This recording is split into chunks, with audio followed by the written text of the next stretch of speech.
Yeah, that works for me.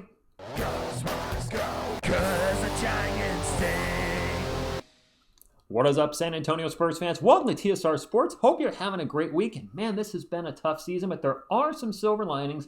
We're going to talk about the tough season first, and we're also going to do some sim drafts to see just how good of a chance we have at getting Cooper Flagg. Granted, it's just a sim, but hey, trying something different, having a little fun. So first off, let's talk about the tough season. We had a promising 18-16 start. Remember that? 2 games over 500.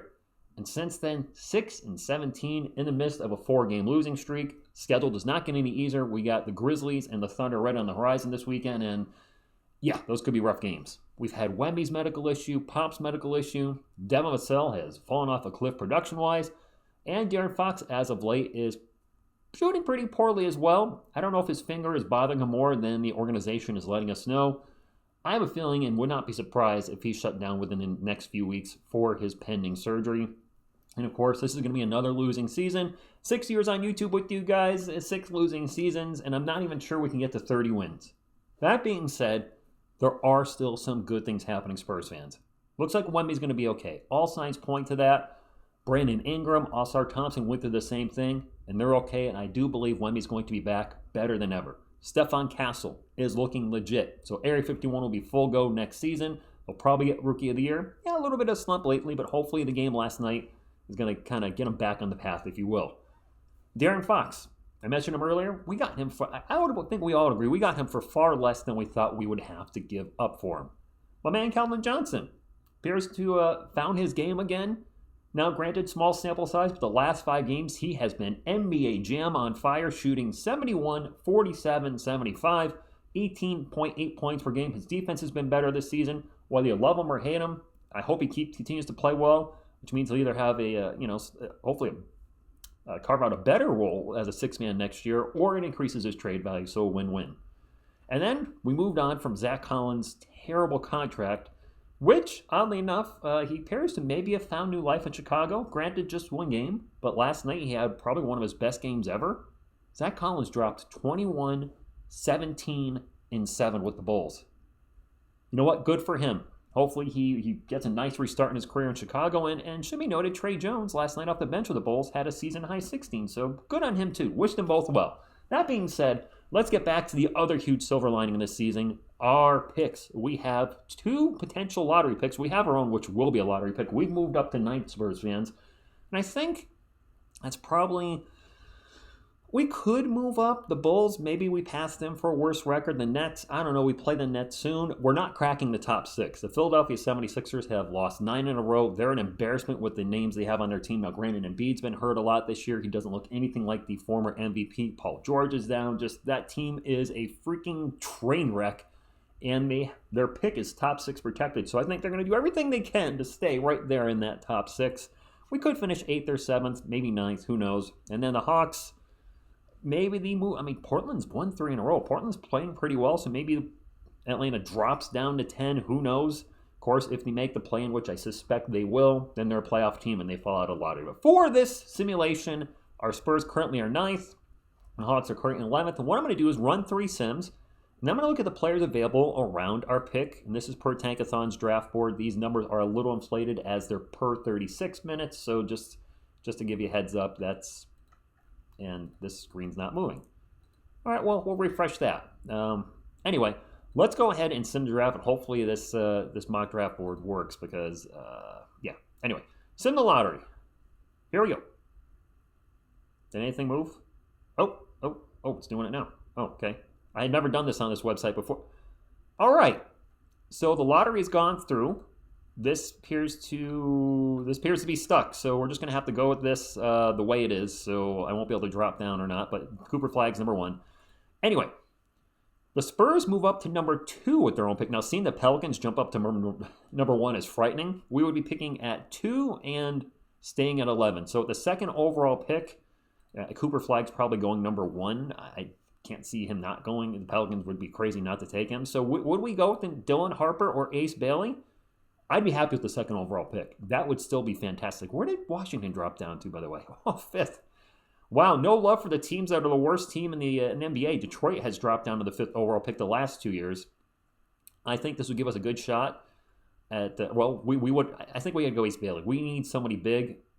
We are so desperate for size. Bailey at the second spot, and then with our other pick, we're picking at 11th.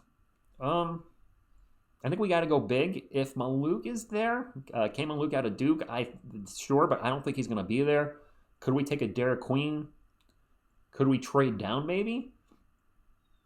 Not trade a pick for something 10 years from now, but maybe trade down and maybe we target a player like Liam McNeely. You guys have talked about Danny Wolf.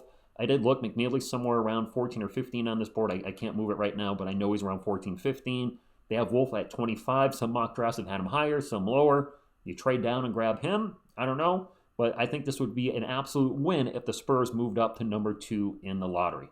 Sim number 2. Give it the old boop. All right, I don't see San Antonio anywhere in the top, so the Blazers have jumped up to number 1. Washington at number 5 again. They must... freaking Wizards. Where are we? All right, so this would be worst case scenario. In this mock draft, or mock sim, we drop to 10th and 11th.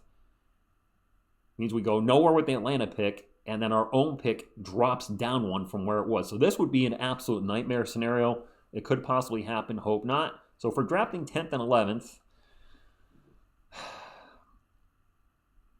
at this point, maybe we take something like a Derek Queen and a Liam McNeely. I mean, we need shooting. Chris Paul behind retired. Do we draft a point guard? If Fears is available at 10, do we take him? A lot of question marks here. This would be my least favorite draft position, drafting 10th and 11th. I know we're sitting 9th and 11th, which is a similar number, but this one, this would crush me on draft night if we not only didn't move up, but we dropped. So I don't want to talk about this one anymore. Last sim number 3. Can the Spurs get the first and second overall pick? Obviously, we would not be able to draft both players because we would have massive salary cap issues in the near future. But can it happen? Let's see.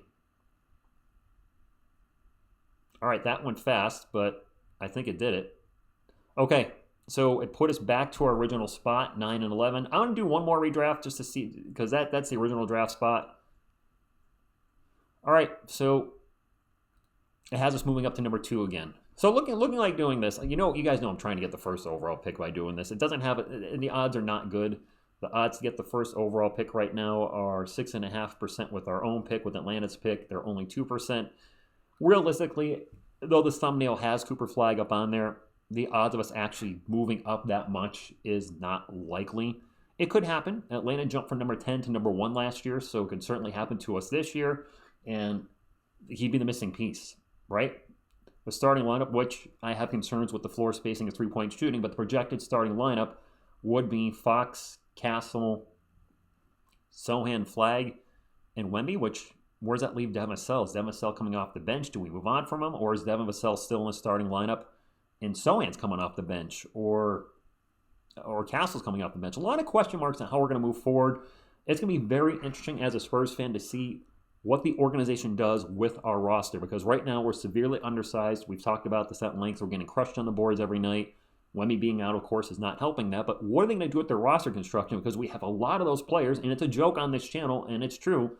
We draft a lot of guys that are in that 6'5 range, and we just have a ton of those guys now. Devin Vassell, Keldon Johnson, Malachi Branham, Stephon Castle. And granted, he's 6'6", but we have a lot of those guys that are just a little above or below 6'5", and can only have so many players kind of doing this, maybe not the same size, but a lot of the same production too.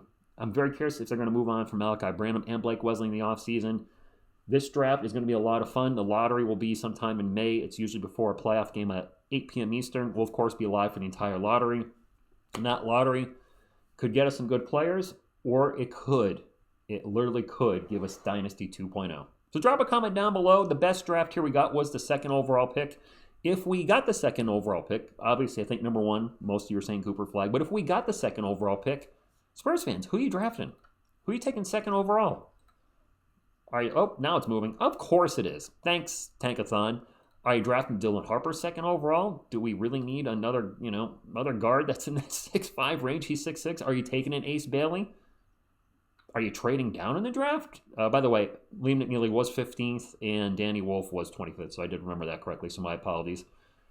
This is going to be an exciting lottery and draft. I am so pumped up for it, which is why I'm talking about it now. We'll start doing actual player profiles as we get past the regular season and we get a better understanding of where we're likely to draft. But right now, it's fun to speculate, and that's all I got. So drop a comment, hit the TSR Sports channel, and subscribe to become part of our awesome Spurs community. I thank you, and as always, go Spurs go.